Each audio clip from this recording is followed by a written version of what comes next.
ഈ കൗതുകകരമായ ചില നിരീക്ഷണങ്ങളുണ്ട്.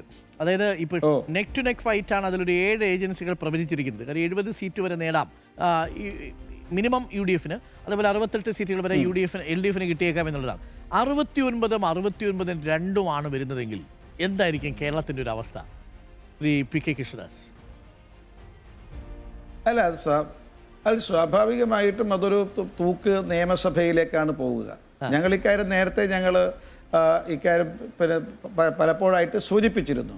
പക്ഷെ എന്താണ് സംഭവിക്കാൻ പോകുന്നത് എന്നുള്ളത് നമുക്ക് മെയ് 4-ന് ശേഷം നമുക്ക് ഞങ്ങളെ സംബന്ധിച്ച് അങ്ങനെ സംഭവിച്ചാൽ 69-2 എന്ന് പറഞ്ഞാൽ നിങ്ങൾക്ക് ചേരാൻ കഴിയുന്ന മുന്നണി യു ഡി എഫ് ആയിരിക്കും, എൽ ഡി എഫ് ആയിരിക്കും?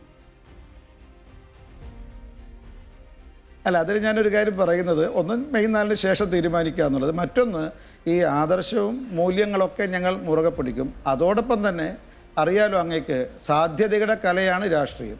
അതുകൊണ്ട് ഞങ്ങൾ അതനുസരിച്ചുള്ള ഒരു തീരുമാനമായിരിക്കും മെയ് 4-ാം തീയതി ശേഷം കേരളത്തിൽ എടുക്കാൻ വേണ്ടി പോകുന്നത്. Okay, thank you Shri P K Krishnadas. അങ്ങേക്കും വിജയാശംസകൾ നേരുന്നു. Thank you P K Krishnadas. നമസ്തേ. Okay, thank U.